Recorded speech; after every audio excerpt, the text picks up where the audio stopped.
Good evening, everybody. I would like to just speak on a couple things that I've been researching. Over the weekend, I spent a lot of time traveling to Pittsburgh. I was able to catch up on some inspirational CDs. I was able to talk to some of the other leaders in the business, and I was able to jot some things down that I would like to share with everybody. I think these are things that I was able to reflect on. First, I want to talk to you guys about what are the three ways to become successful in network marketing. My opinion is you have to tell yourself that this business is easy, guys. I believe whatever you project out there happens. If you think something is hard, it's going to be hard. But if you believe it's easy, I mean, I honestly believed when I started this business, it was easy, it was simple. I never thought it was hard. That was the first step. The second step is to also learn. I immediately watched all the videos of the success stories of people making money in this business. I completely looked up all the bios of all the top money earners. I looked at all the information I could possibly find online that could possibly help me grow this business. I did that for hours and hours the first week, something I know a lot of people don't do. And the last thing is to take action, and that means to just take action. Don't sit around waiting for things to happen.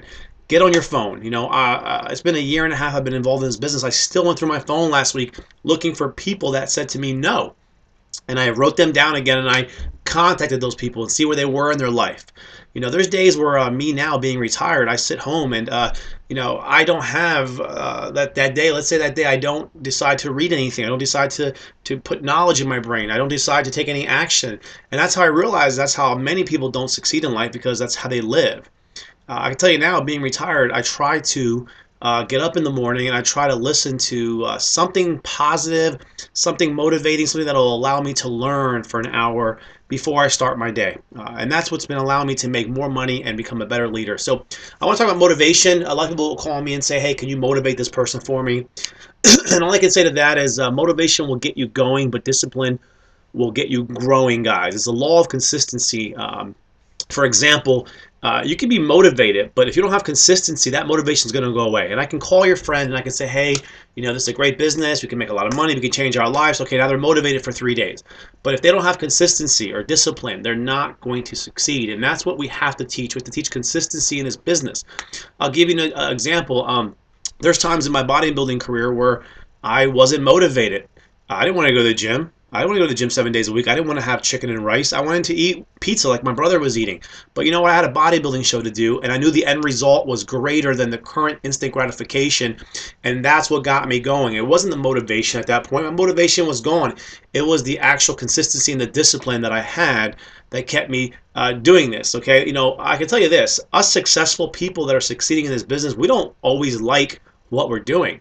I don't mind a lot of the things that most people wouldn't mind, but I can tell you there's times where I do things that I personally also don't like. I like them no greater than somebody who fails in this business, but my end results are, what's allowing me to feel that I need to continue and succeed and continue to finish what I'm doing, even if I don't like what I'm doing. So I also want to talk about everybody wants that big hit. They want to go out there and strike the bat and hit a home run, guys. A big hit is a series of little hits. I know it's hard in this society because everything is like fast food, fast weight loss. Everything's fast, fast, fast, fast. But in this business, it's a series of little steps that lead to life-changing end results. Okay, so let's talk about a little bit here about the why test. Okay, so the why test is basically why you're doing this business. What is your reason to spend more to spend more time with your family, to get out of debt, to buy a car, to give money back to your church, just to have time freedom, financial freedom. You have to have a strong why. Okay. If you don't have a strong why, you'll be discouraged very easy. So here's a why test. I'm going to ask you 7 questions and you can answer them to yourself. Do you procrastinate on important tasks?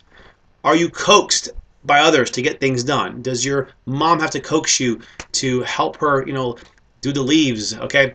Do you perform duties just to get by? Are you always talking negatively about your job? Are you constantly negatively talking about your job? Do you start small projects and always abandon them?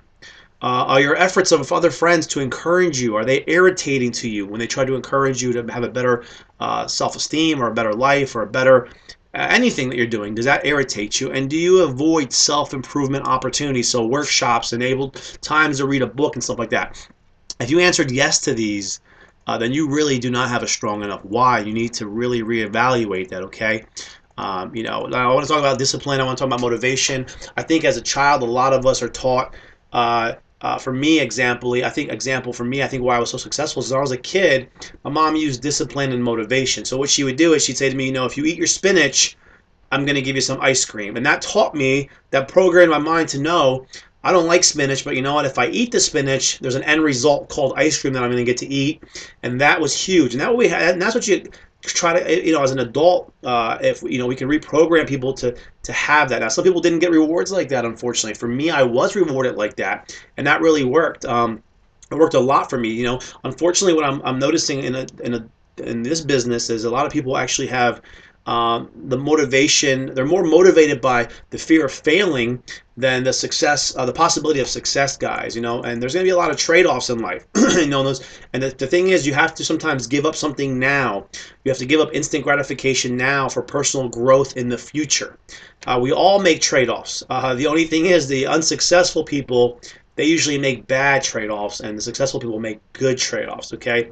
If you're listening to me, I want to ask you a question. Do you dream? Meaning, do you have a dream? Not a sleeping dream. Do you have a dream? Is there a dream that you have that you want to do something in life? Let me ask you this. Are you doing that dream? I can guarantee you, out of 100 people that are watching this, 100 probably said they had a dream. Out of those 100, 50 of them are actually going after their dream. And out of those 50, I bet you 20 are achieving those dreams. So if you have a dream, guys, what are you waiting for? Go out and get that dream, okay? Make it happen. You have to make it happen. Do not let fear hold you back. Is there anything else I want to talk about? I just want to talk about, we talked about immediate gratification. I want to also say immediate gratification is our biggest enemy for personal development. It can actually turn us into the most reactive, non-thinking animals on the planet, and it's a shame. I also want to talk about people that are successful like myself. I have heard the comment, and I might have even used it once, where I said you can't argue with success. And that's my bad, because that's not a really smart comment for me to say, or for anybody who's successful. There's somebody that has said it to me and my family, and I didn't know what to say. But you know what? The thing is this, yes, you can argue with success, because whatever got you to that level to get you successful is no longer going to get you to the next level. Life is changing. Things are always changing. So think about this. How many people have won Nobel Peace Prizes? Guess what? After they won that, they pretty much have never done anything after.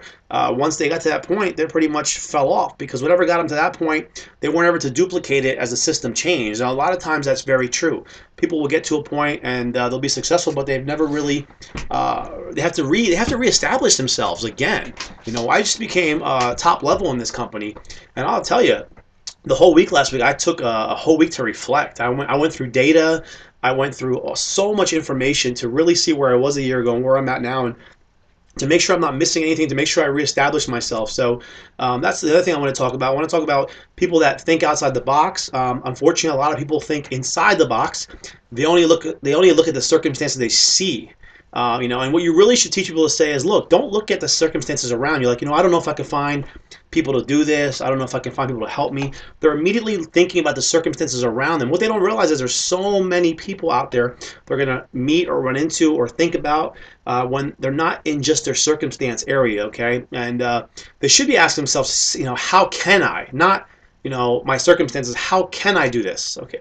And I'll tell you this, if you're a person that's inside the box a lot, do something that makes you think outside the box. I don't know, go to a symphony if you've never been to one, or play tennis if you've never played tennis, or play a video game, anything that's not your normal, because that's the best way in the world to get yourself out of that sluggish brain. And lastly, I want to talk about, for those of you that are approaching friends and family and you're getting shut down in this business, I want you to tell those people, listen to me.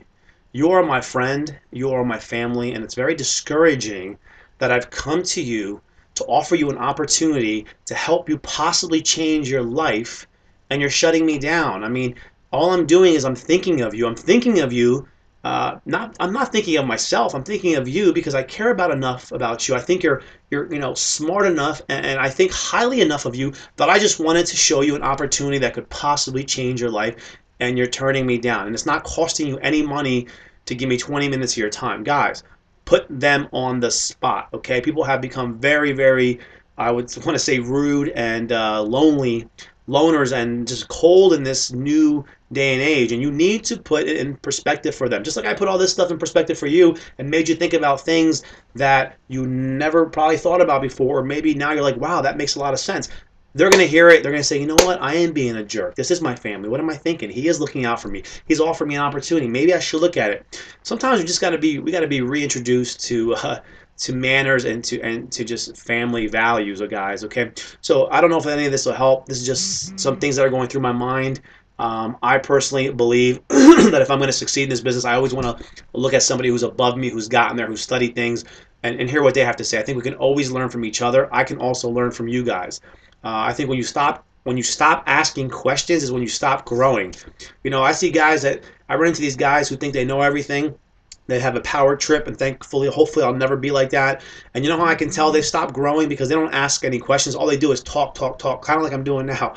But you guys can't ask me anything. But you get the point, though. You're in the middle of a conversation here, and you have a guy, you know, trying to show him the business plan, and you know, he's just, yeah, I make this, I do this, I do that. You know, he's not asking any questions because he's already done personally growing. He's lost the personal growth, and that's unfortunate, and that happens a lot. So, again, these are just some notes, things that I think might be helpful. For some it will, for some it won't, for some we'll never see them. Have a great night. I wish everybody a successful 2013. We're about 28 days away from a new year. Let's rock it out. I need to find a third house, I think, for myself to live in, actually. One that I can live in, other than, because you guys can see behind me, my goal is to, I have 2 properties right now. My goal is to actually get one that I decide I want to move into, so I have a bigger closet than what you see here, okay, because I keep buying clothes and there's no room. So 2013 for me is to get myself situated, decide where I want to be, and it's a great thing. Could we have a lot worse problems in life, right? Take care, guys.